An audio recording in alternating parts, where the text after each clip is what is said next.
before we start, I'd just like to acknowledge that we meet here today on the lands of the Kaurna people, and we acknowledge their elders past, present and future. So today, the topic of conversation is secure by design, and we're going to dive into what does that mean, and it actually resonates through everything that we do in every single industry. So cyber is not one of the, and I'm preaching to the converted here, I know, but cyber is not a vertical industry on its own. It's one that sits horizontally across everything.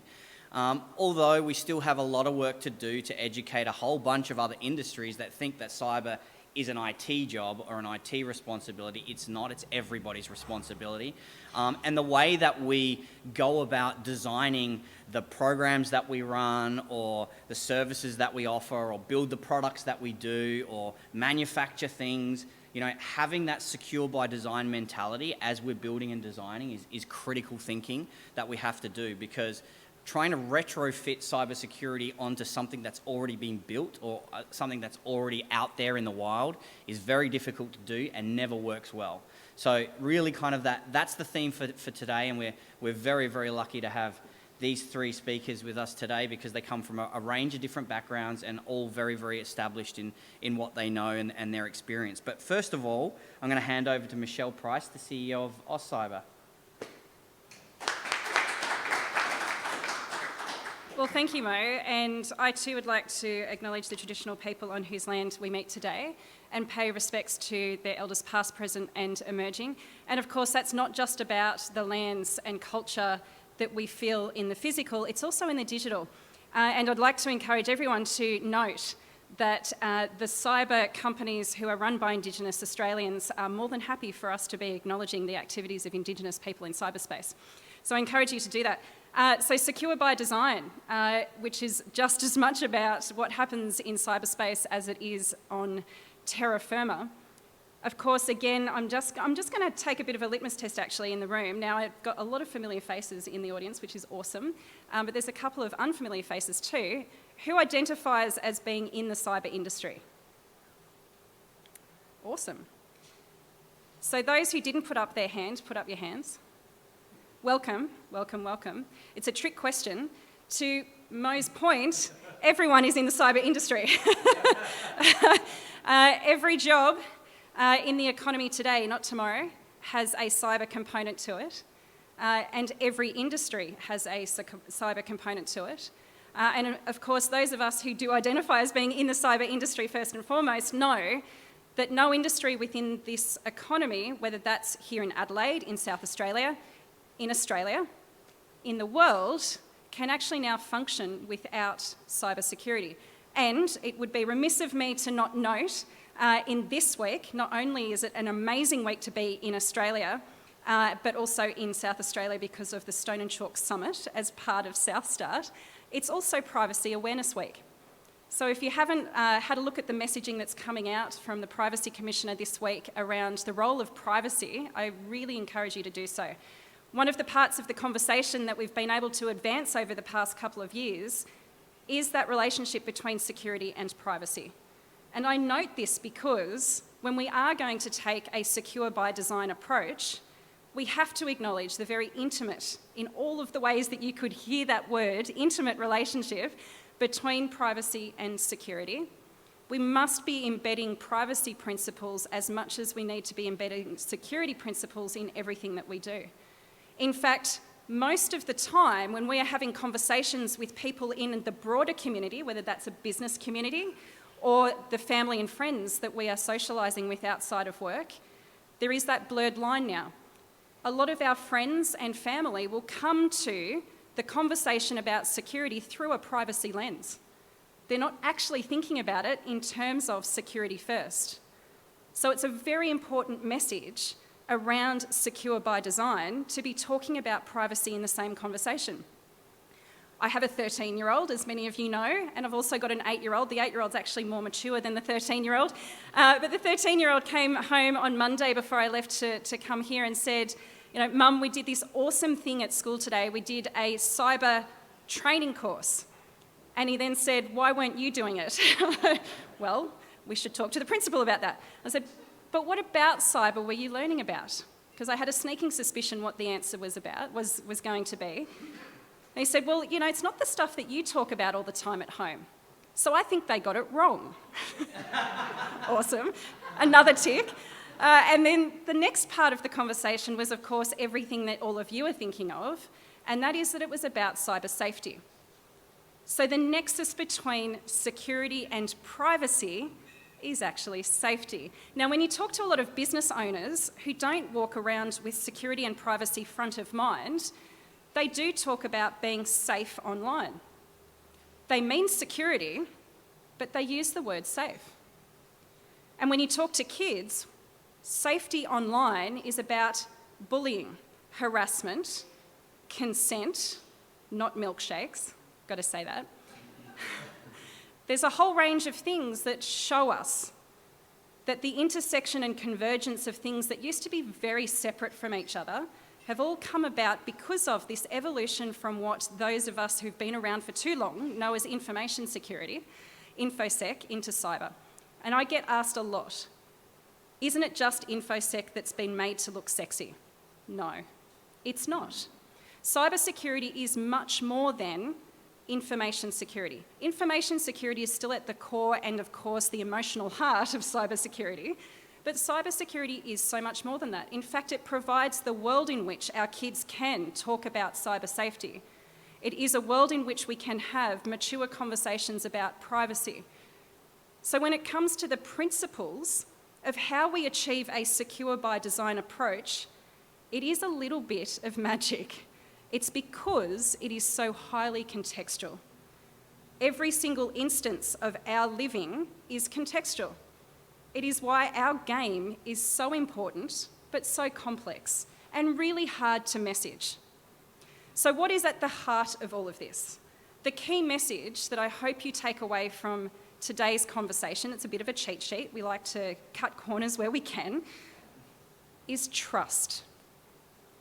If you haven't looked at AustCyber's digital trust report that we released last year in the middle of a pandemic, a bit proud of that, talks about all of these things coming together and how we can have an evolved type of conversation in taking a secure by design approach to every aspect of our life. We do as humans still incredibly value trust. It is actually the foundation of how we relate with each other, how we do business, and how we evaluate not only ourselves, but how we participate in our community, whether that community is an industry-based community, a personal-based community, or something that's much, much bigger than that. So secure by design at the end of the day is what we make of it. But let's not mistake the main mission here. The main mission in all of this is to make sure wherever possible, we can embed these practices. So to Mo's point about how it is very, very challenging for us to get security right if we're retrofitting after the event, that is absolutely true. We can't give up on it though, because there is so much legacy in this economy and the global economy. It's the gift that we'll keep on giving to our industry. Not the malicious actors, it's our legacy of infrastructure. But that practice of secure by design is what will help us disrupt that piece of legacy that we have in our practices of business. It is also how we can inspire people to see the opportunity that comes from having a secure environment that has assurance and trust within it around privacy and safety, for us to not even think about these things anymore. That is the end game in all of this. Now, because us humans are so vulnerable and so infallible, it will be for generations and generations to come that we still have to do these things. But of course, the game is going to get more and more sophisticated. So I'm going to close my remarks by saying that the challenge that I give you around that trust piece is to just nuance your language a little bit. If we think about what really matters to all of us in this room, whether it's in a business context or a personal context, because we're very mission-driven people in cybersecurity, it's about how we use our words to describe that practice of cybersecurity, that practice of secure by design, to impart trust. We are not the custodians of trust, but by goodness gracious, we need to be facilitating and assuring that trust. The world is now depending on us to get that right, and we should never overstate or take that position for granted in the value chains and supply chains that we now operate in, whether that is in our personal or professional lives. So hopefully I've given you a bit of a snapshot around why secure by design is so important, and you've all got your homework. Let's jump into it.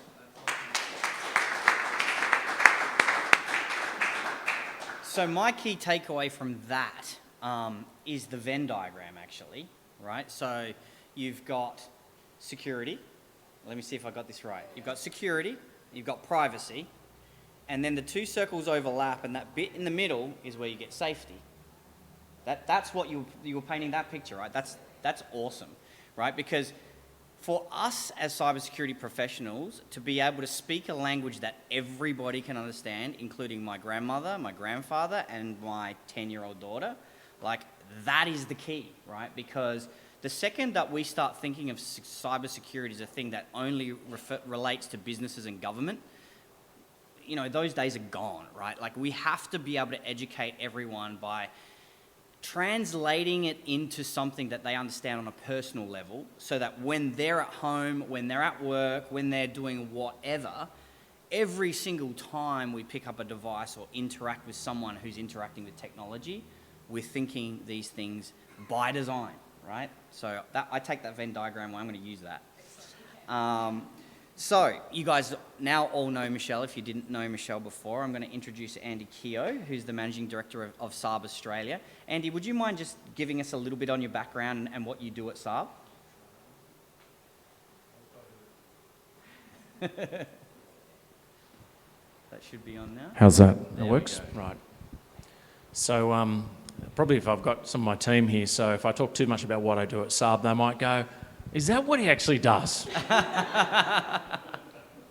So perhaps my background, straight out of school, straight into the Navy, so I've been institutionalised most of my life, 22 years there, a bit of time in submarines, commanded a couple of Collins-class submarines, and then into defence industry, Thales for a couple of years, ASC for about 8 years, state government for a couple of years, and about 3 and a bit years with Saab. So that's kind of my background, and Saab obviously does a lot of software systems engineering.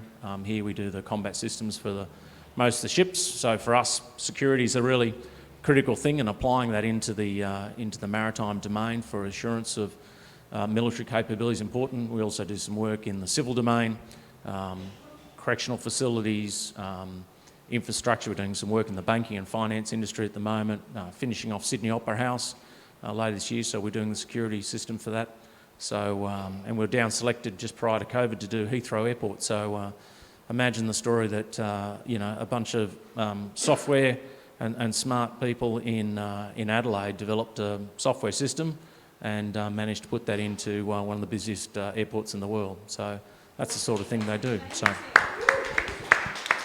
Well, I hope that's something that we will be able to publicise, Andy, that Adelaide is responsible. That'll be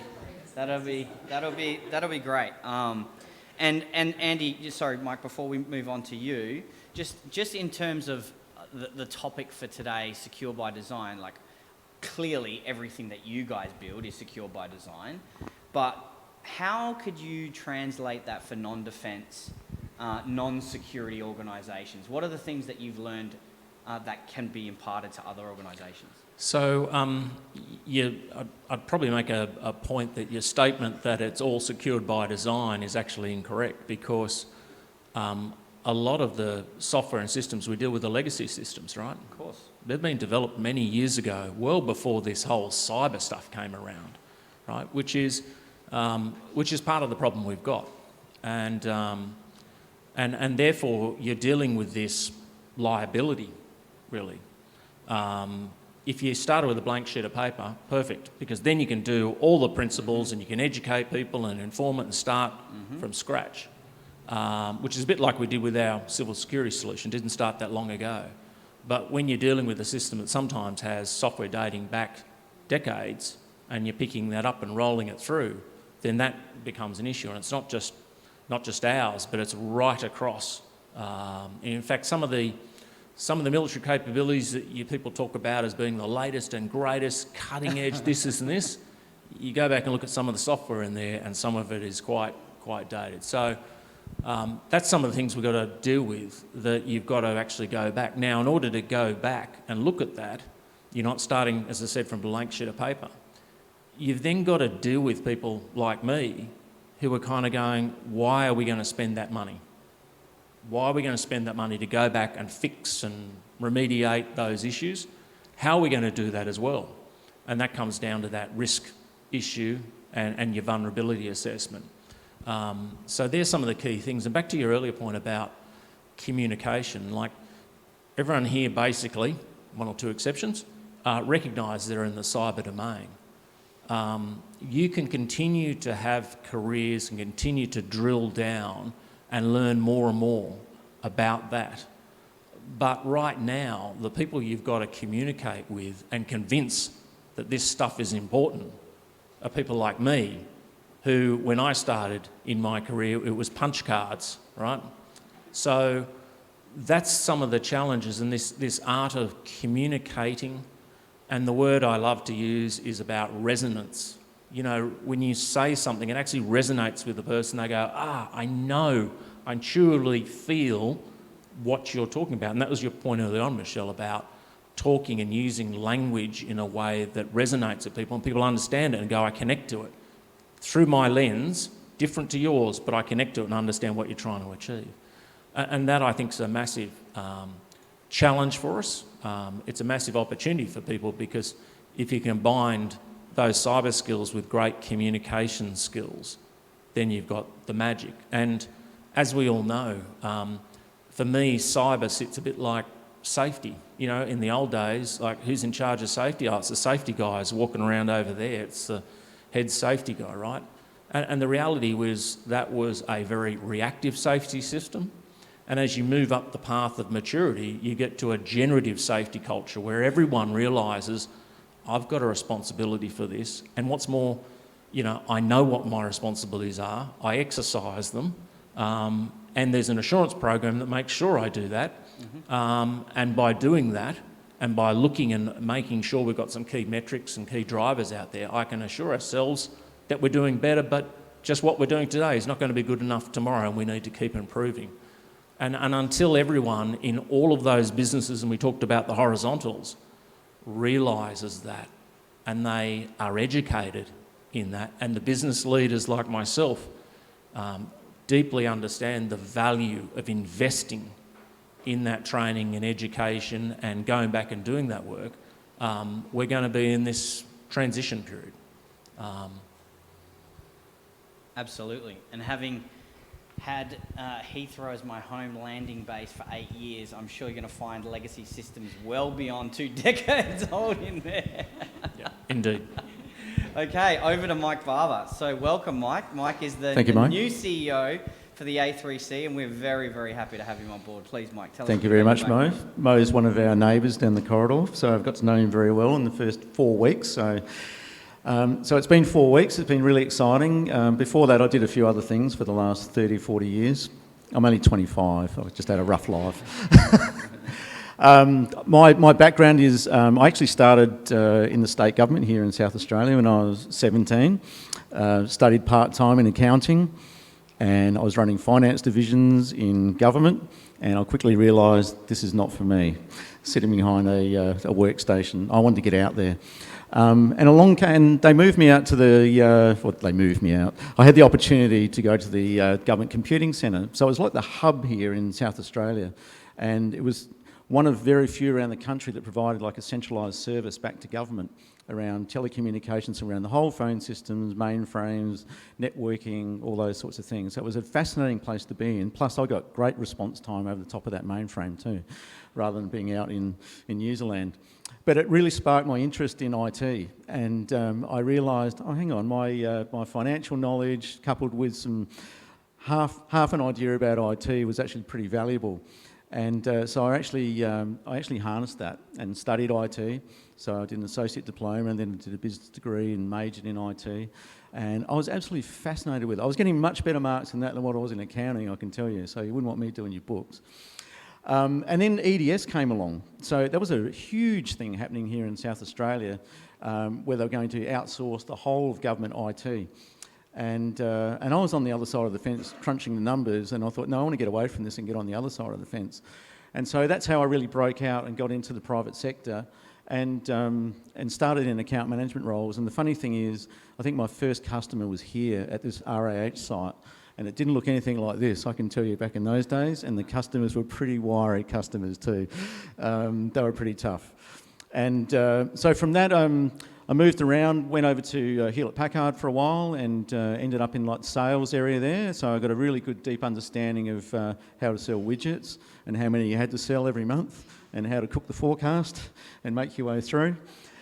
And then I went to a smaller company called CSG, and they were an outfit out of Darwin that started up here in Adelaide and Canberra, and I actually had a real opportunity to start that from nothing. So I was building the business from scratch here in South Australia. So that was a real honour to do that, and we really built the business up. We won a lot of business with government and commercial, and from that springboarded across the eastern state as well. We then acquired by NEC, so that's how I ended up at NEC, and after a few years, somehow, I think I was last man standing, I ended up as managing director for Australia and New Zealand. But I'll tell you what, in that company, that was a different company again. So when we're talking about security, those sorts of things, the Japanese culture around development of an engineering and secure by design is absolutely second to none. It takes a long time to get the product to market though, which is a downside of that. But you knew when they released it, it actually worked. I used to watch, the competition out there, i.e. say Microsoft or even Hewlett-Packard. You need to get it to market and sell it. That was the main thing. And we'll fix up everything later on. And so that's when firmware, patching, all these sorts of things were happening after the event. And usually it meant it was a disaster. I remember an incident at ASC where I think the CIO rang me one day and he said, "Oh, Mike, everyone's gone home."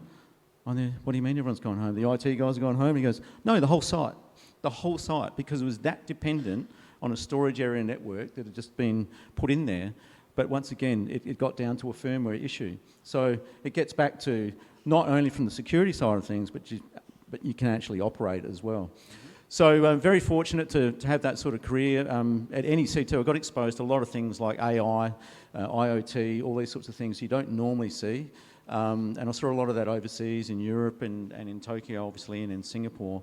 And it really brings home to roost the importance of security around these sorts of things, because I think I did a bit of research and there's just billions and billions, like they're saying 23 to 60 billion IoT devices over the next few years, which is amazing, and the ability to actually hack into that sort of stuff as well goes, just as much a threat in that area. So I'm really excited to be here at the A3C. I think it's a fantastic setup here, and working alongside Michelle and her team and David in the Department of Innovation and Skills has been a real joy. I think what we're showing here is that we're all coming together in an ecosystem and joint approach to all of this, and not just one person trying to. It's a bit like you were talking about, Andy. Everyone needs to play a role in this, right from individuals right through to the big companies. So I'll leave it there. Awesome. Thank you, Mike.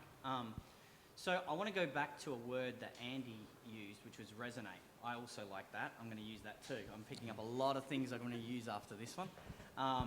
But in terms of resonating, right, Mike, the role and the importance of the leader of the business to understand cyber. I want to touch on that for a second, and I'll give you a little bit of an anecdote here. So we launched the A3C in July last year, and one of the very first events we put on was a briefing for some of the largest employers in South Australia. So this is something that David and I and Derek and Daniel and I worked on. But the Premier wrote a note to a number of the top employers, to the CEOs of those companies in South Australia, and invited them to come to the new Cyber Collaboration Centre to have a briefing on cyber. Now, we already anticipated what the response would be. So around about 50% of the CEOs responded, "Premier, this is great, we'll be there." The other 50% responded, "I've got a guy that looks after that in IT, I'll send him." Wrong answer. Definitely a him. Yeah, and yeah, definitely a him too, which is also a problem. But we already had a pre-prepared response from the Premier to say, actually, no, that response is exactly why we need you to be here for the briefing. And so, Mike, having come from an IT background yourself, well, multiple backgrounds into IT, but then worked your way into the leadership of a big organisation, how important is it to get that resonance right at the top level? Absolutely imperative, Mo. Look, I'm a company director as well, and I'm not sure that everyone really resonates with that, the responsibility that they have. There's always the risk and audit committees, and I think cyber should be on that. It should be an integral part of that, because it's your whole business now. Like, everything's living in the systems that you have. That's the most valuable asset you have, you could argue, in your company. So from that perspective, it's really important that, I would say, from the chair, the board, all have to be aware of this and take an interest in it. Often what you hear, though, is exactly what you just said. Oh no, the IT guys will look after that. That's not good enough, because the way I look at that is, and from a MD role, is the IT guys don't actually understand the whole business. They're not seeing it through the same lens as what you are. I'm looking through the lens of, we've got to survive, we've got to be profitable, we've got to look after shareholders, all those sorts of things. And it's imperative that we keep that running. And most importantly, the customers. Like, we're custodians of their data as well. Like, we need to make sure that we're doing the right thing in that space. So from my point of view, really important. And I tell you what, you can get a few wake-up calls on this. I had some war stories over the years with this, particularly phishing attacks. So if you want to find out whether you're vulnerable or not as a CEO or an MD, I actually experienced this with one of our accountants who had received emails from me supposedly for 2 days, pestering him to pay $40,000 to this certain company. He came around 2 days later at 5 o'clock and said, Mike, I finally got there, sorry, I've been so busy. And I said, what the hell? What did you do? He said, I just processed that payment. Oh my God, he went running back, he had a look, and it was gone. It already cleared, it was offshore. And then we had a look at it. We got the IT guys around to have a look and see what actually happened there. It was a perfect impersonation of myself in the way I use language in the emails. Yeah, exactly. Yeah.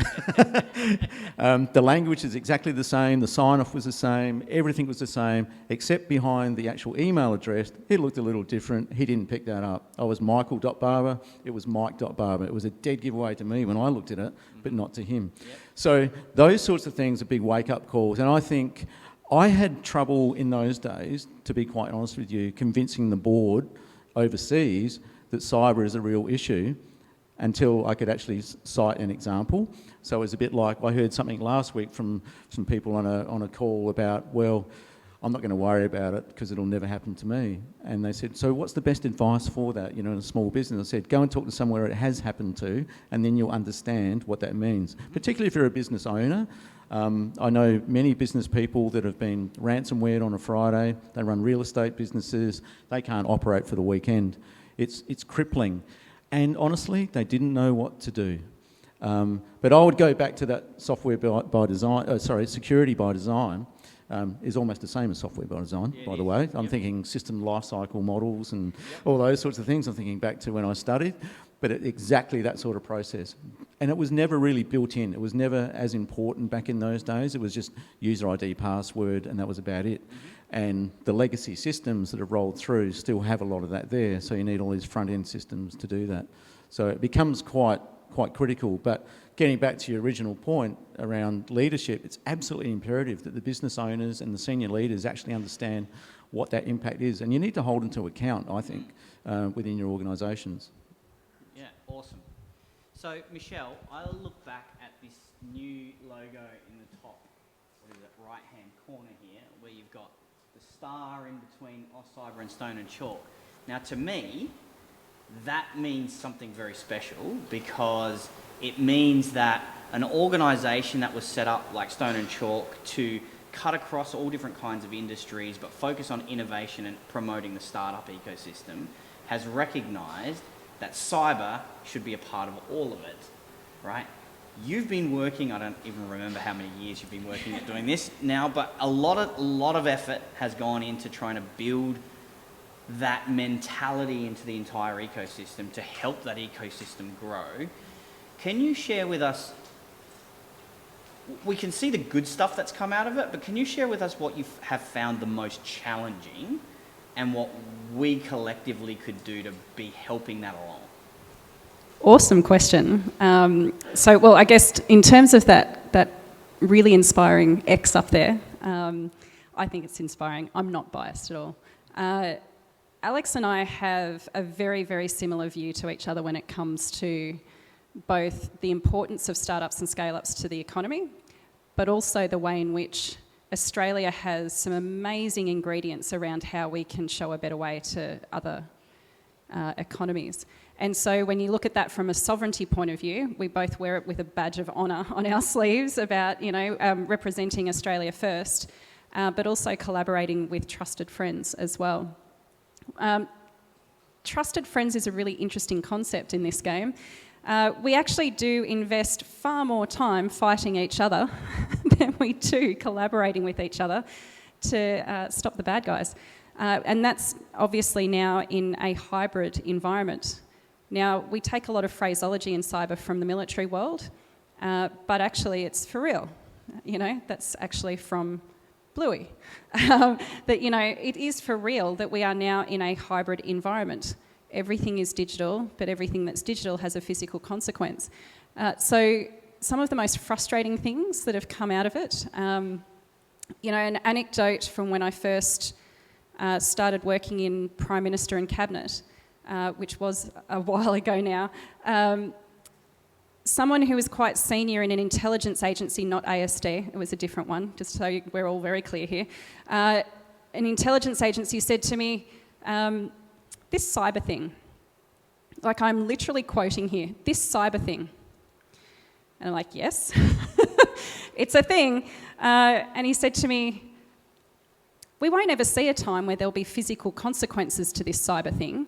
So don't you go and tell the boss, that's the Prime Minister, by the way, don't you go and tell the boss any different. And it was said with that kind of a tone as well. Do you think I was a little bit told you so? Only 18 months later, when I was presenting data to this particular individual in a room of his colleagues, with the Prime Minister also in the room. I can't actually remember which Prime Minister it was. I think it must have been Julia. It really has been a long time. I worked for 5 of them, so... But yeah, the Prime Minister was in the room, all of the agency, intelligence agency heads and their heads of cyber were in the room, and I was presenting data that I'd been provided by the Australian Crime Commission, as it was in those days, that demonstrated, as a result of a collaboration between the ACC and the New South Wales Police and also the South Australian Police, that at that time, now this is what, we're 2021 now, this would have been in 2011, so it was Julia, that at that time we could directly attribute 70 women dying in Australia every quarter as a result of dark web facilitation. Tell me that there isn't a kinetic impact from malicious cyber activity. You could hear a pin drop in that room as well, right? Mm-hmm. So that was in 2011. 10 years later, we've gone downhill on that data. Downhill. So that's a really frustrating piece for me that, we still actually, even though that was 10 years ago, that kind of attitude around the severity of the consequences around this still pervades. It pervades at every level of policy. It pervades at every level of attitude in management and leadership. And that whole thing about how it won't happen to me, I like the point that you made, Mike. Go and talk to somebody who has suffered the consequences of this. And it can be, to lighten the mood a little bit, it can be as straightforward as pointing out how much can be wiped from your bottom line as a result of you not caring about this. So I'll finish on one last anecdote to this particular point. In 2019, so long before we had any notion of a pandemic of the size that we've experienced or are experiencing, 2019, the Australian economy is kicking along pretty well, and a wealth manager, so when you think about what that actually means, someone who is managing the wealth portfolios of high net worth individuals out of Sydney, 70 customers or clients, woke up one day to find that all 70 of those customers had walked away. And that was because their bank accounts had been drained. And that person has now been used as a use case across the entire financial services system to point out that it can happen to anyone. So you can't sit there anymore and say that it's not going to happen to me when you watch 70 high net worths walk away from you because their bank accounts have been drained. Now, just contextualise that, right? Sydney, 70 high net worths. Who are the two people that we know have the most amounts of money that live in Sydney? They were impacted. If you're not sure who I'm talking about, the founders of Atlassian. Now, their bank accounts weren't drained, but the amounts of money that they had with their wealth manager did. It can be as straightforward as that to demonstrate to people that their attitude needs to change. Mm-hmm. To add a different context to that and accentuate the scale of the problem, people are always thinking about getting phished, getting ransomware, getting their credit card details stolen, their identity stolen.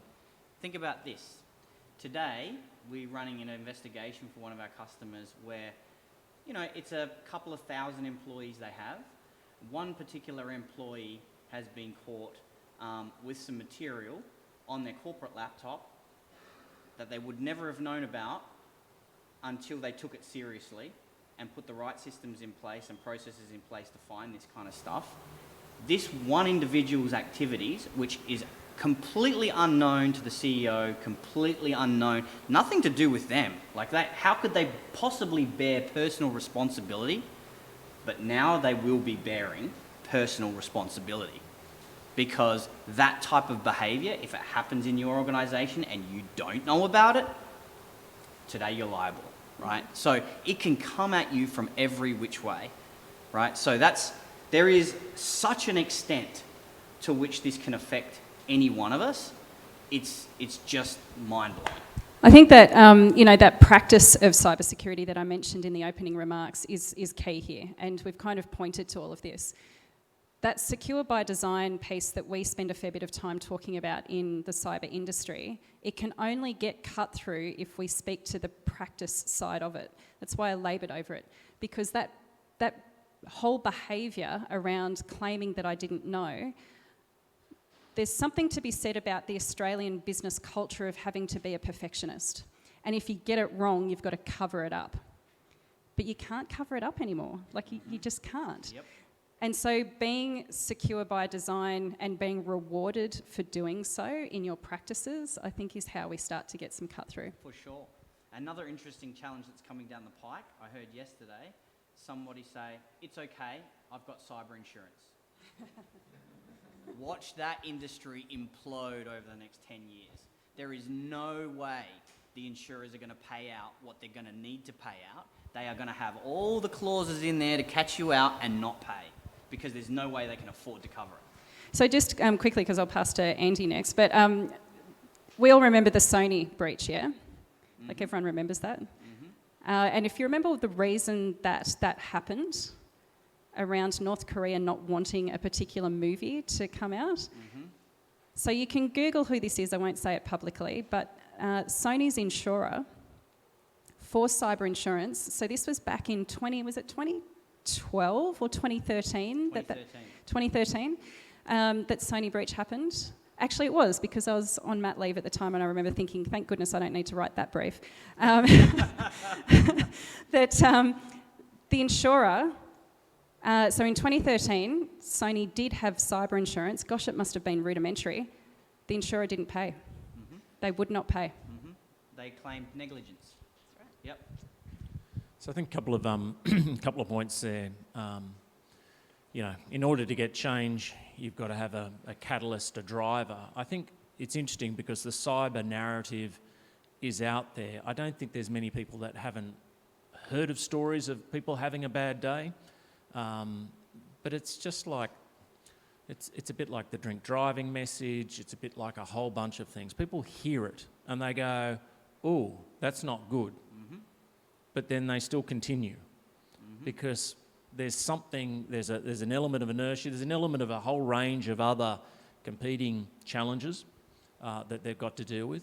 And also there's an element of it about it just not being easy or simple for them to connect. If you hear a bad story about cyber and trauma that comes with that, and businesses being wiped out and livelihoods being trashed, and if the very next person you're sitting next to or you meet goes, "Hi, I'm from this organisation, we provide these types of services, you can trust us because we do this," then all of a sudden you can translate it very easily from problem to potential solution, let me go down that. But of course that's not reality. It just sits there, it festers away, it gets overwritten by other problems, HR problems, finance problems, other things, and it just sits in the back of, yep, I've got all these other obligations, and it just piles up. I'm still amazed today, and particularly in the defence and some of the technology areas, the companies I deal with, they're smaller companies. When you've got really big, particularly multinationals, generally they've got an element of maturity around them. But of course, we've got this great confluence in Australia now where we're driving investment into national technologies. We're also trying to seek to drive that into the SME base so that we can harness the innovation, the skills, we can breed these small companies and turn them into large and potentially great global companies. But of course, they're very much immature and they're growing, and they're the ones that are struggling with all these competing issues. They may have an ICT manager, they may outsource that.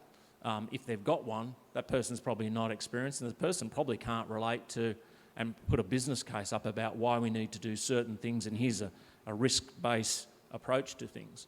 So because of that, you then tend to get the senior leaders who give you this view. And I was walking around one place, and they're doing some incredible R&D and some testing of some systems, and they're gathering all this trial data. And this data, this is going day and night, and they're testing it in all environments, and they're doing all these sorts of things, right?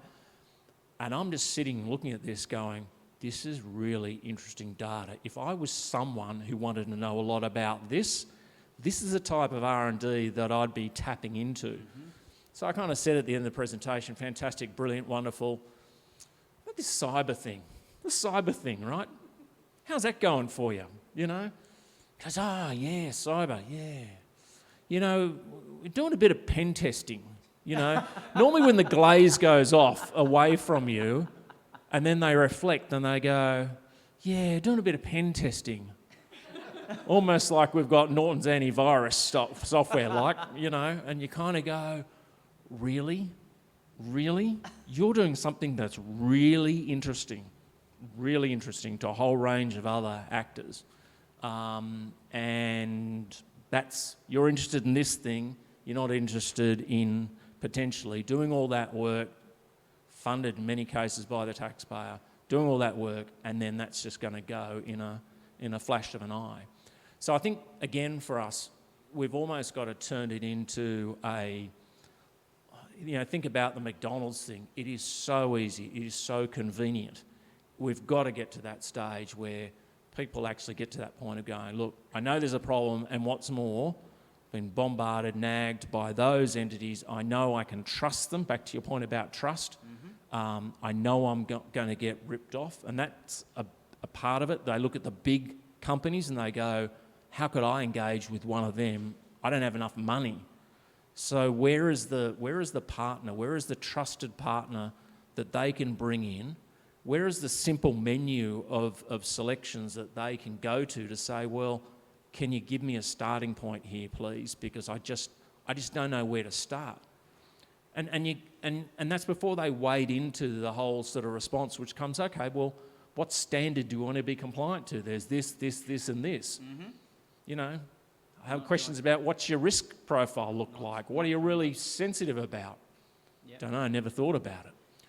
So your point, Andy, about trusted partner, I think there's a ton of people, probably people in this room, and certainly people outside this room, that have been looking for how do we find that trusted partner.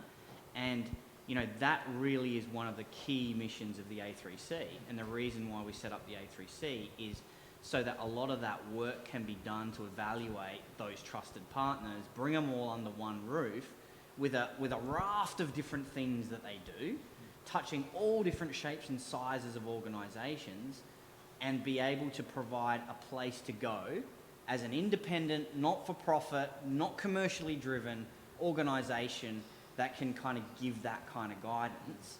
I'm going to come back to you in just a minute, but I'd love for you to touch on that, Mike. Yeah, no, thanks, Mo. No, and you're dead right. Just my experiences as well. People don't know where to go, and this is a great opportunity to, I guess, as an entry point, and point them in the right direction to the experts in particular areas, because there's not just one area here, as we've been talking about. There's also the physical side of it as well. It's not just all the cyber, virtual security type stuff you need to worry about. So I think you are dead right there. The concept is a great concept, and it really just gives an opportunity to, we hear people from the education sector, from schools. We heard something today, someone wants to come in, like, how do I get into this career? What is this all about?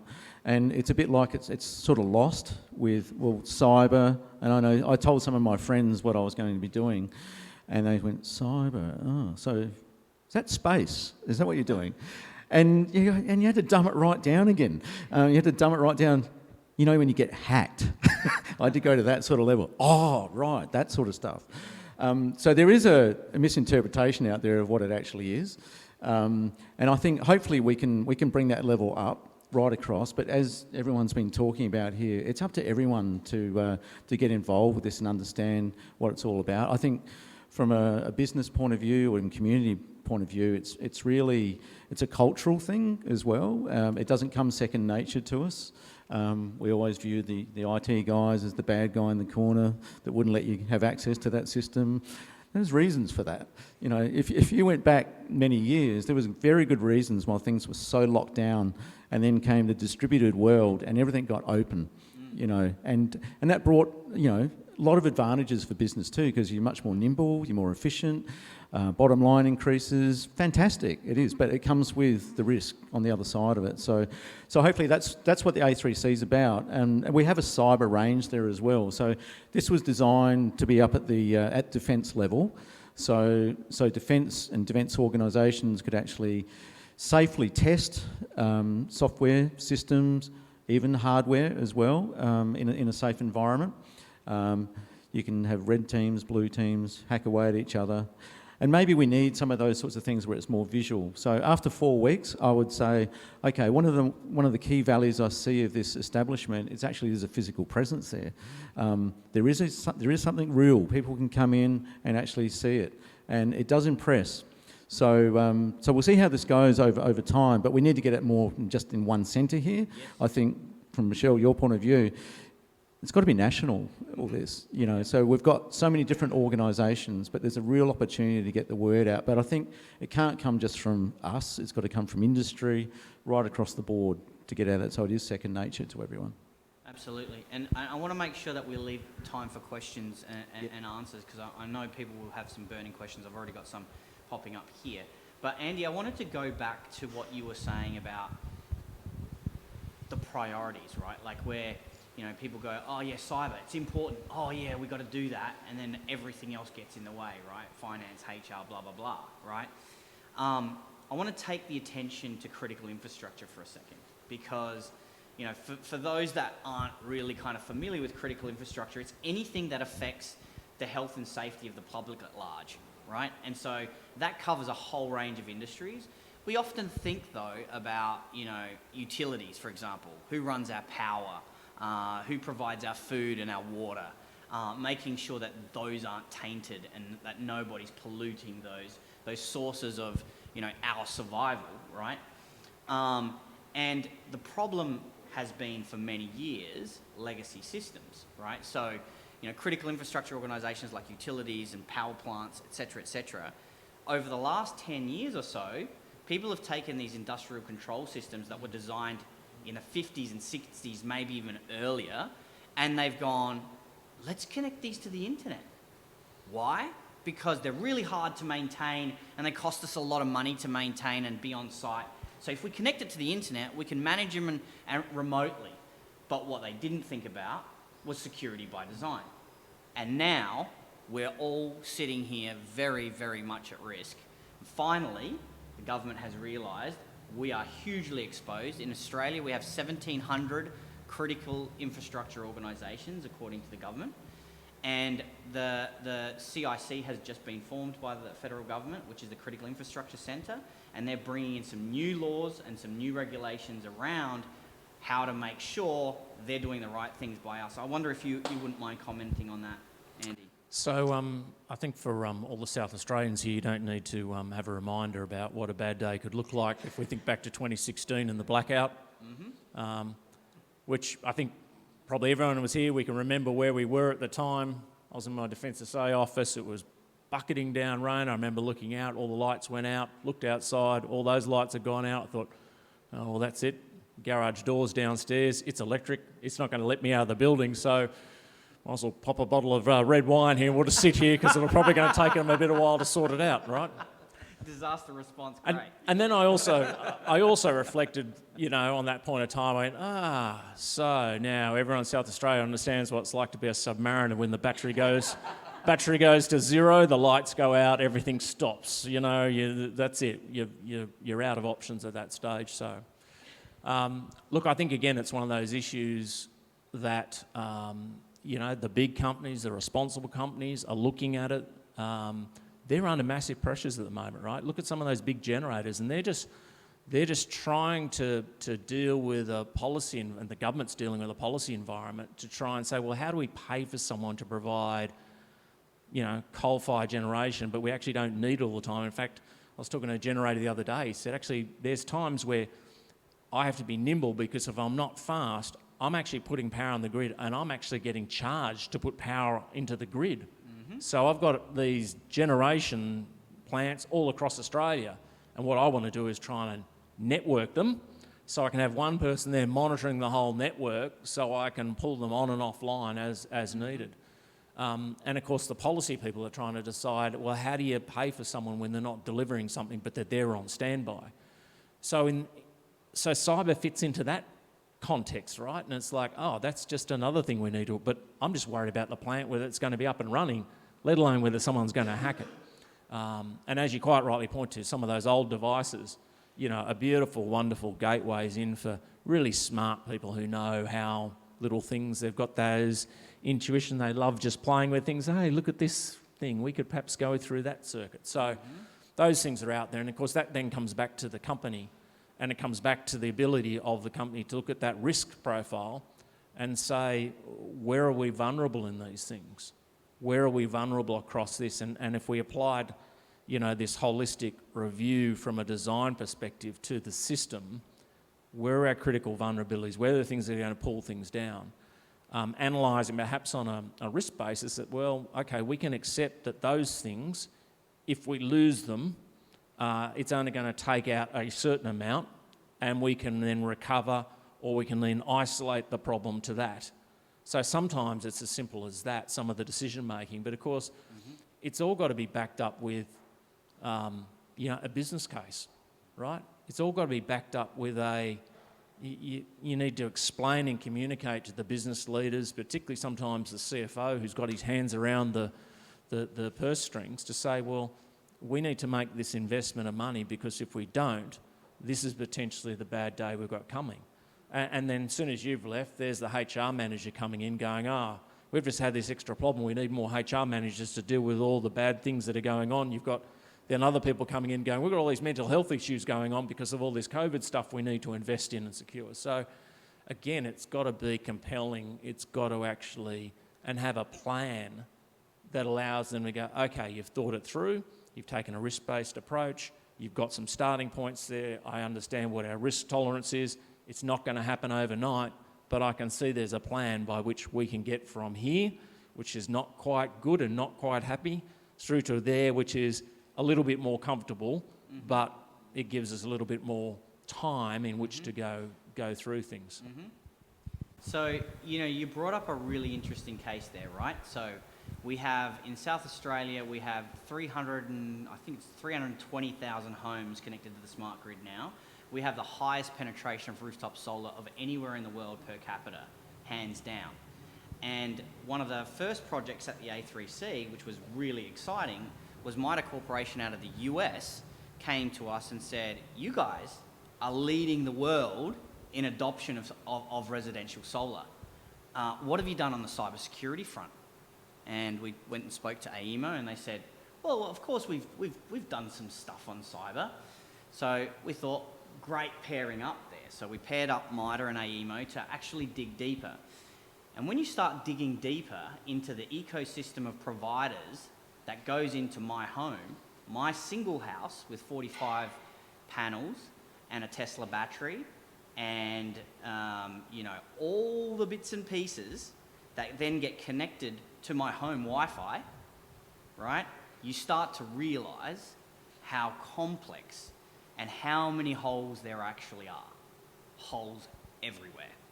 So without mentioning any names, as we pull some of those manufacturers into the conversation, instant response is, hold on, why are you looking into this for? Oh, yeah, no, we're secure. Yeah, we've designed this stuff securely. Okay, so what have you thought about this? We'll have to come back to you. 3 weeks, 4 weeks, they come back to us and they go, oh, well, we've done this. Oh, well, that's not modern. That's legacy, right? So you've got these modern day manufacturers that still have not done security by design. They're building stuff as quickly as they possibly can to make them work and to sell them to us. And then they're making us do the hard work of retrofitting security into it when it should be their responsibility in the first place. And I'm talking about the biggest brands in the world, when you bring them down to my house level, exposing me. And so we're now working on ways that we can, the SA government has purchased a bunch of systems for the housing trust homes. And so we're looking at kind of donating those to research, like actual pen testing from the inside and from the outside to like break everything. How can we get into a house? How do we get into the grid? How do we get, how do you get into the manufacturer that's sitting in Silicon Valley? You know, because maybe you can get from them all the way into our grid. And maybe if you dumped all of those 300,000 batteries at once onto the grid, you could take South Australia down straight away.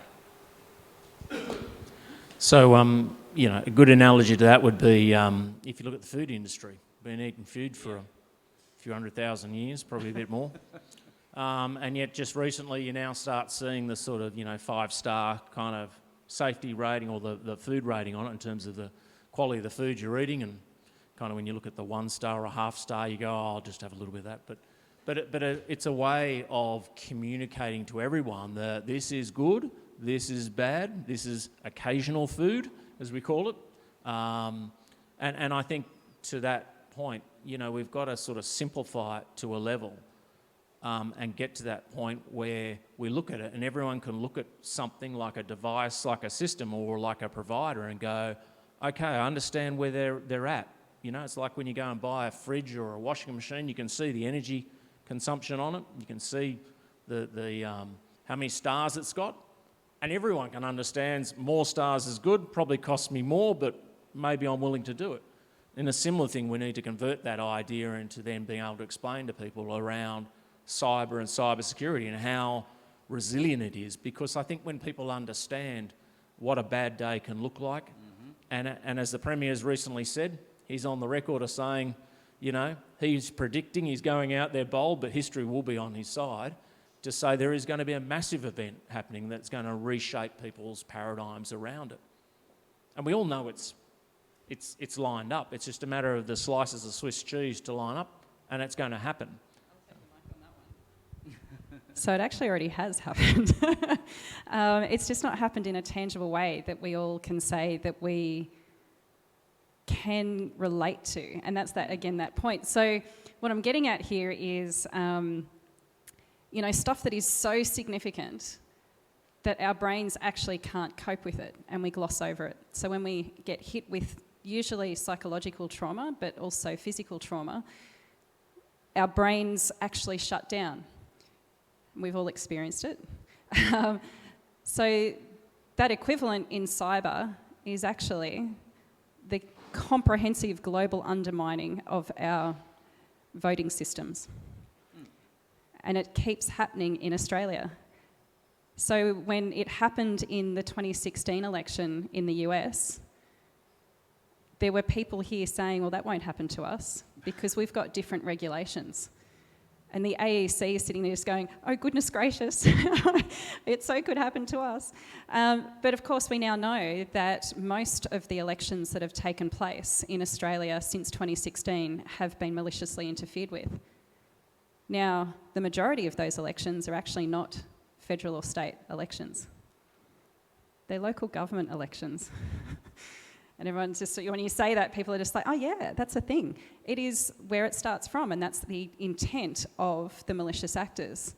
And those who are not necessarily considered to be malicious by the law also pile in. So it is so significant and so overwhelming for us to kind of consider that our democracy has been hacked, that we actually gloss over it. It is not okay that our electoral systems have been interfered with and then leveraged for misinformation, disinformation, deepfakes, etc., etc., etc. But it is happening on a grand scale. So I think that what we're saying there is that there has to be more than psychological or emotional impact for us to sit up and say that, yes, we've had the cyber Pearl Harbor, as Mike Pizzullo refers to it as. It has to be a nation state taking out the southeastern corner of Australia through the electricity grid. It has to be the opening of a dam wall that causes deaths. P.S. That's happened in Queensland 9 years ago. 3 people drowned. Yeah, right? So these things are happening and we're still not doing anything about it from a comprehensive level. And that's, we do need to acknowledge that there are a heck of a lot of people that are doing amazing work to try and shift this tide. Huge amounts of work. I think that the culture around that, though, as we well recognise in our industry, needs to shift. Mm-hmm. We have been using our knowledge and our expertise around this stuff as a weapon because we are somehow afraid that we will lose out if we share how this stuff gets done. But to the point that Andy was making before about, sort of the HR problems that dominate our days, goodness gracious, it does for all of us. There's all of those kinds of things that are really important. They're not distractions. But really, when was the last time you saw a malicious actor have a HR policy? Actually, I have seen that. They're actually pretty cool. But they don't have laws that they have to abide by. That's how we keep saying about these things. They do. They just have different kinds of laws. They have their own practices. But one thing that they do celebrate is the fact that they move with agility. They celebrate that, they reward it, they pay each other the kudos, and they leverage that from each other. And that's what keeps their pace ahead of ours. It's not necessarily that we have to put together the business case, because the scale of most major malicious actors now are that they do business cases. That's how shocking the situation is. But, of course, there's many, many more that don't ever do a business case because they're individuals or small collectives of people that just are opportunistic in the way that they use each other. But the point there is that there's a high degree of organisation that is going around trying to undermine us. A high degree. And we don't... collaboration.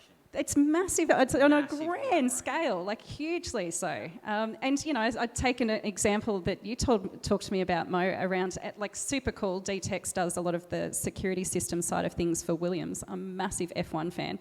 Imagine that, right? Again, out of Adelaide, servicing a Formula One racing team. You sit there like, why? When I recount this story, people say to me, well, why does Formula One racing need cyber? Why is that important? Really? Really? Okay, so that's that whole point. Really? Let's break that down. And the real world kinds of innovations that end up in our hands because of the kinds of things that go on a racetrack. But that whole point about the fine tuning and that whole sort of sense of organisation and how malicious actors will want to mess with that. Well, a lot of the malicious actors in that space are technically, on the face of it, not malicious. They're not breaking the law. It's actually industrial espionage. So it is breaking the law, but not in the way that we think they are. Exactly. So it's really kind of saying, well, if you are, again, going to take a secure by design approach, how do we challenge ourselves around the ways we do that that also increases the cost of doing business on the malicious side of things. It's a call to action. It's is. a call to action.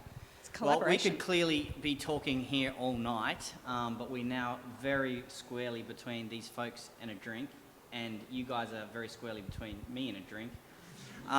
So can we have some questions, please? Please, go ahead. So fascinating, lots of fascinating stuff. One of the big things I think for small business, and maybe I'm a little naive, I don't want to be accused of being a penetration testing guy, but is you talked about before, Andy, about this stars, like having a star system. The standards by which you can be certified or audited against these days are quite complex, and trying to understand what may be applicable for your business in certain markets is really complex. And I realise that it's early days and the industry's got a lot to work out yet. But do you want to comment on that? Because for a startup with a web-based, cloud-based solution, and when you're looking at cybersecurity framework, there is just so many options, and it's really quite a challenge to even know where to start. Yep. So there's plenty of experts in the room who could probably answer that question for me better. But to evidence your point, talking to the team today, that we've had a couple of people employed for a fair bit of time, looking at all the standards, breaking all the standards down, and then trying to map the standards across each other so that when someone comes up to them and goes, right, which of these is going to fit best with me? And it's like, well, this one will do this, but it won't do that. This one will do this. They're all kind of doing the same thing, huge amounts of overlap. But of course, which is the one that's possibly best? And in some cases, to some degree, that choice is actually being taken away from you, because in the US, for example, they've said, we've got this NIST standard. You've got to be NIST certified if you're going to be dealing with the government by this date, end of story. Okay, ISO 27001, all the other things are put away, we'll just focus on all of that, and there'll be an industry that sets up very quickly, that shapes and says, we have got qualified NIST certifiers for you for $39 an hour, away you go. So I think, we're not at that state of maturity yet. And I think it's again one of those maturity issues. We've just got to get to the point where those standards are well enough understood, particularly in the policy space, that someone says, hey, if you want to deal with the Australian government, you want to provide services into us, or the state government, you have to be at this standard, or else you're not there, and you've got this amount of time, and we're going to give you this support to do it, jump on board, or you're not going to be there after that date. And I think we're fast approaching that point.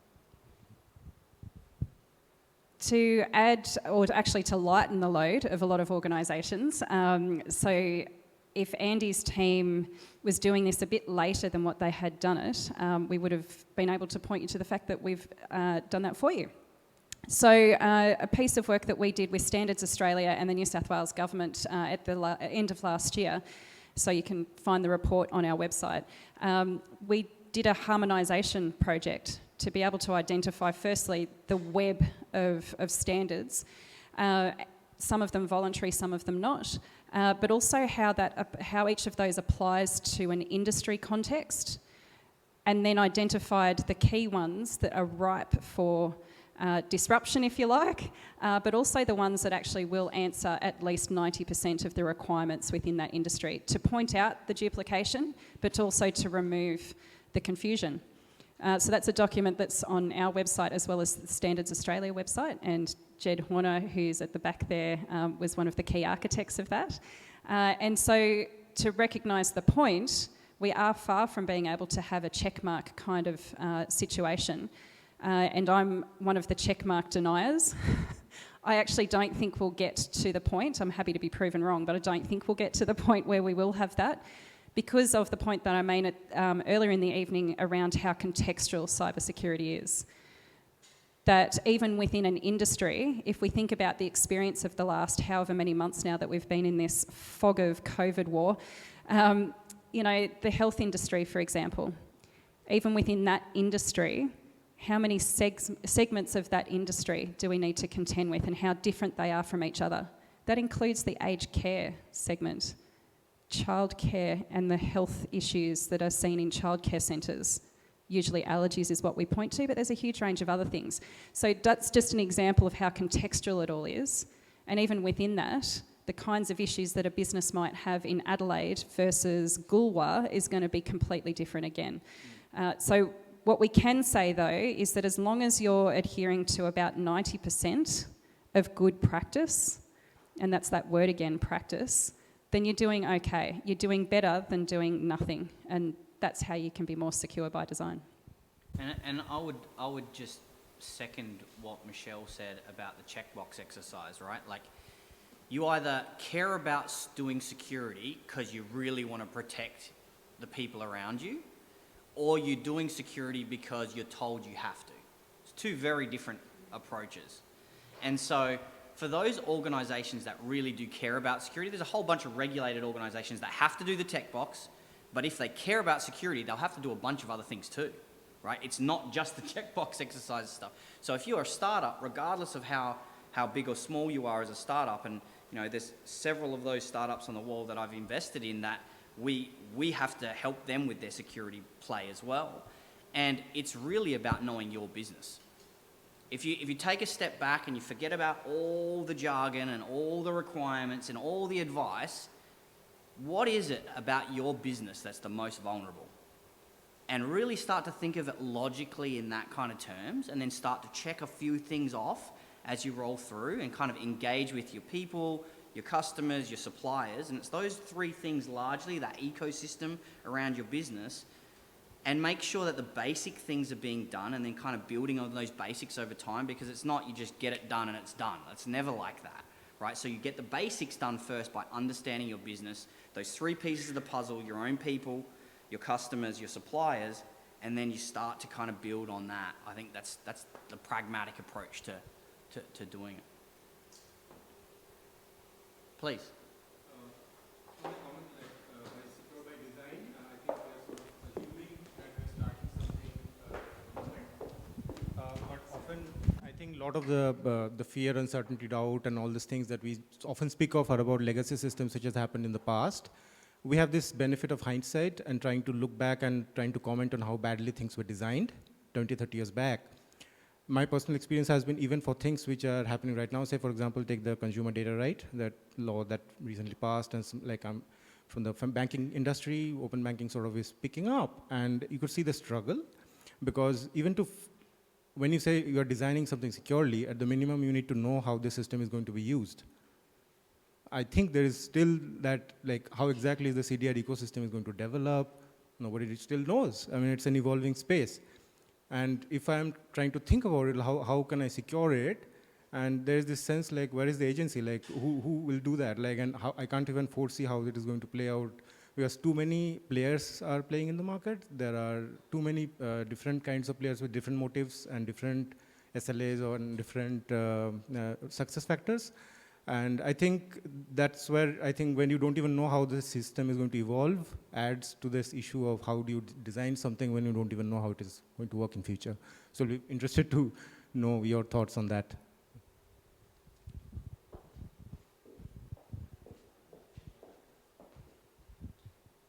It's a really, I guess, what your comments point to is the complexity of the situation. So I can't respond to your question without sort of making a plug for the non-profits in the space. So there are two up on the screen there, and then we've got another one over here. That trusted advice is really, really important. And I think one of the things that we need to do better at, and certainly I'm one of the agitators for, is that when we do decide to provide a standard or we move to regulation, and you know, in some places we should move to legislation. I don't like us moving to legislation in cyber because things move so quickly. But if we do go down that path, is that we must be working more closely together, whether we're government, whether we're industry or academia. We must work more closely together to provide use cases as well as then the case studies around how to apply what's going on. So we've seen lots and lots of mistakes made over the past 5 years with cyber-related legislation in this country, where the intent of the legislation and the regulation has been appropriate, and most of us would agree with that, I think, but the way in which it's then been implemented has been incredibly challenging for a lot of organisations and casts a shadow over the behaviours of the cyber industry, because we have to take the fall.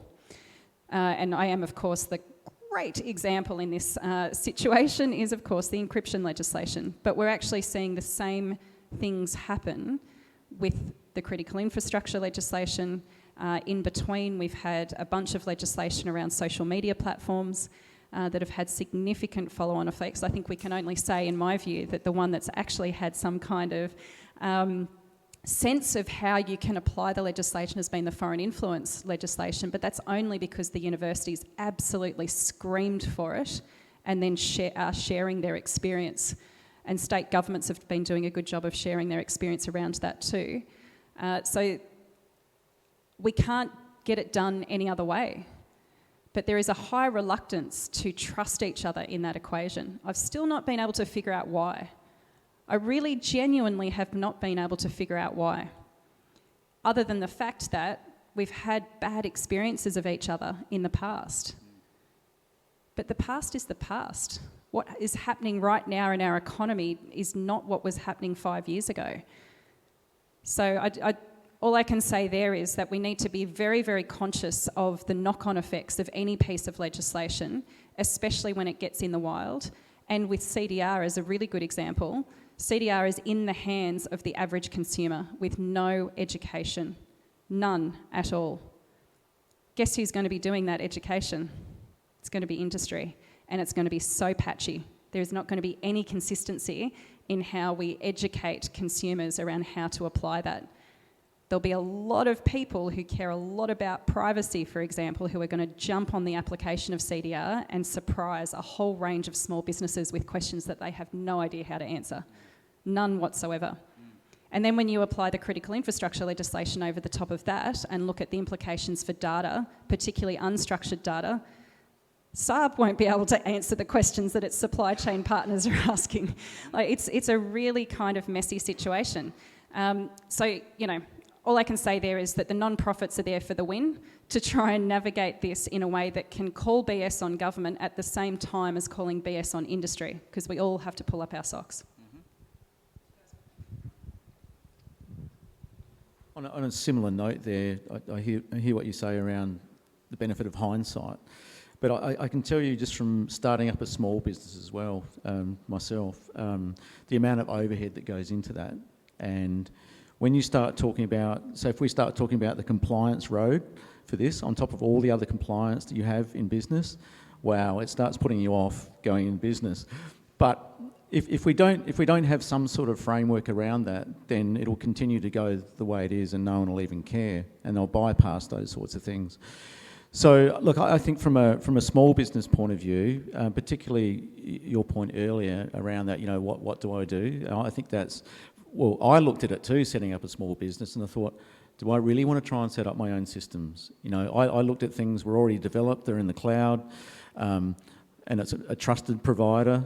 Or a managed service provider, but they're the guys that can afford to take out the 27001 certifications and all these sorts of things. Because I've actually done that myself in another business, and $300,000 or $400,000 is a lot of money. You can't justify that in a small business, so you do need to go somewhere else in that regard. But to your point around software development and applications, yeah, you don't know where that's going to go. Did anyone know in the 70s that they needed to put, the full year in there instead of just 2 digits?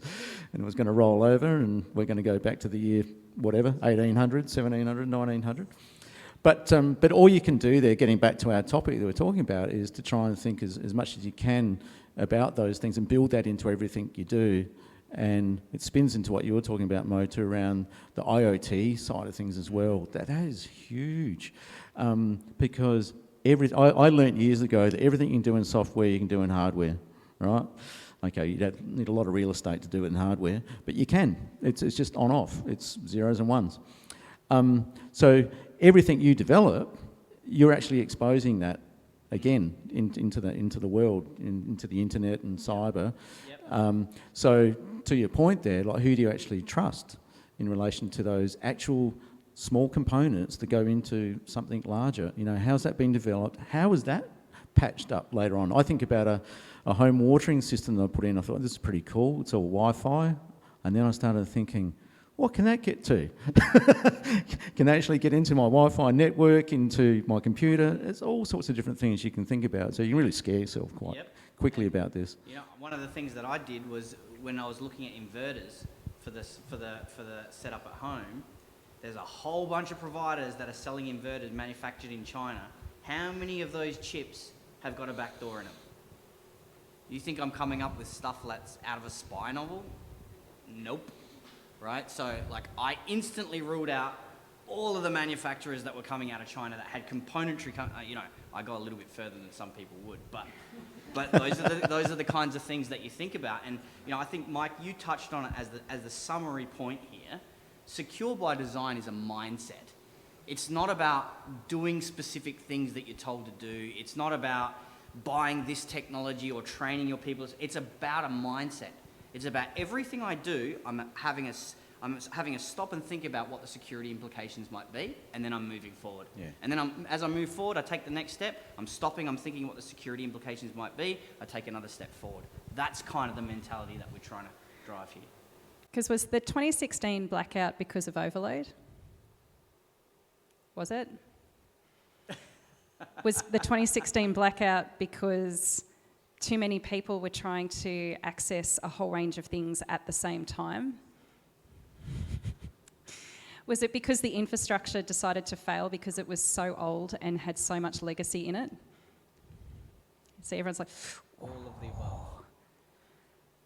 was it because somebody had thrown a cricket bat into the substation that's the key substation for the entire network that tripped the wires to enable that security, the physical security around that, to go down so that they could go in with their USB and plant some malware?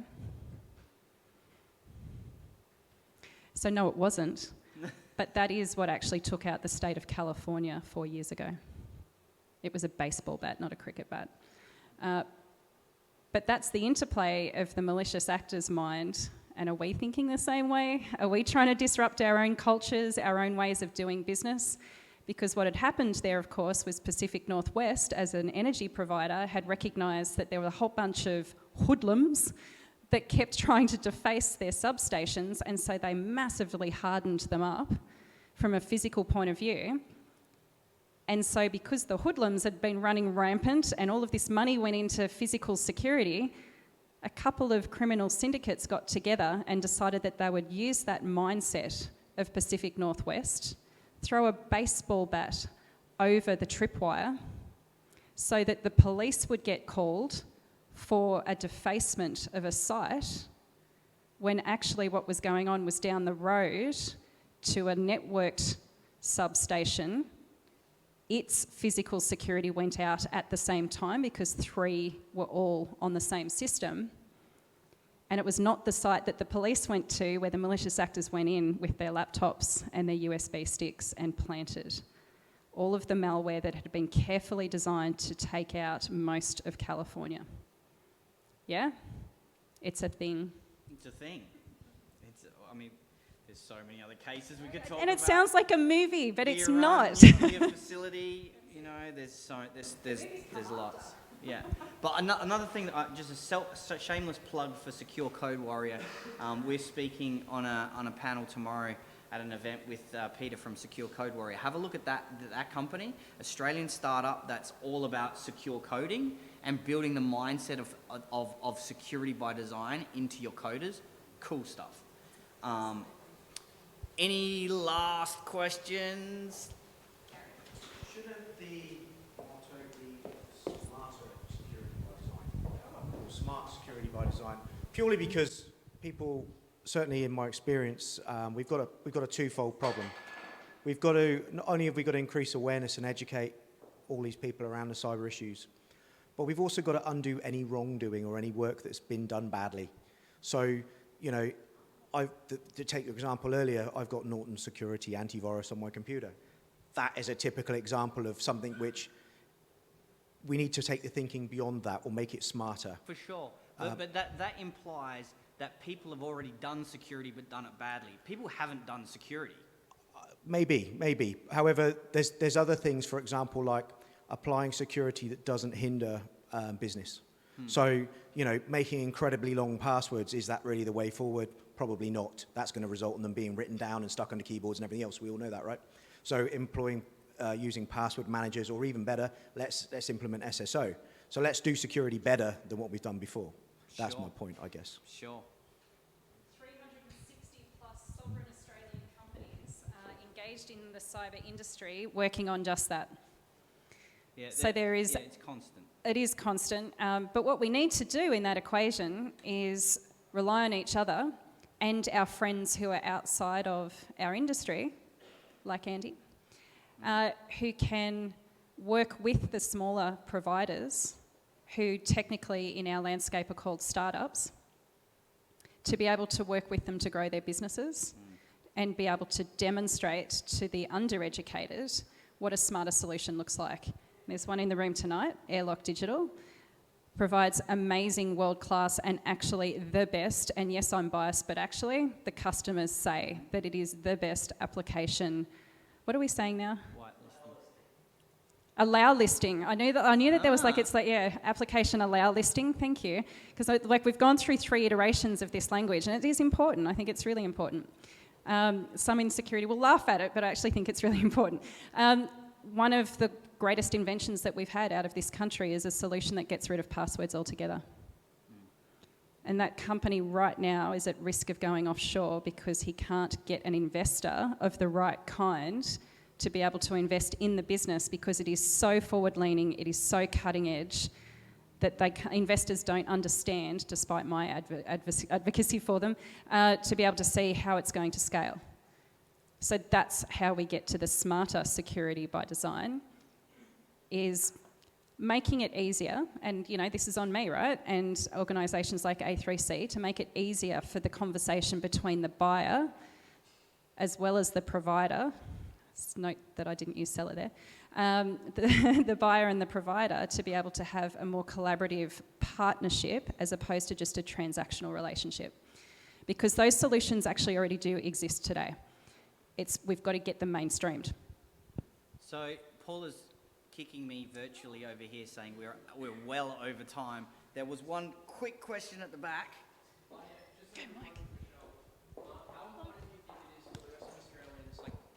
The general Australian population to understand these issues at hand here? I guess the background into my question is, Mohan, you mentioned that the government understands these issues, but what does that actually mean? Like, do you think they'll give us the same amount of support than they would if the rest of Australians are having the same questions that we are right now? So, yeah. Awesome question, thank you. So I think that, thank you, Tasman. I think that it goes back to maybe the very first point that Mo made at the very top of the conversation. We need to care more. He didn't exactly say it like that, but that's what you meant. We need to care more, and it is a mindset. There are a lot of Australians who do care about this issue, but they are so scared about being imperfect. And our colleague who has left the room, who asked the question before, he even prefaced his question with, I'm not sure if I'm asking this right. Number 1 rule at AustCyber and Stone and Chalk is no question is a silly question. That is our number 1 rule. Number 1 rule, and I've got a sorry jar. There's certainly not a swear jar. There is a sorry jar in our organisation, because if you say sorry and it's not for good reason, you've got to put in the jar, yeah?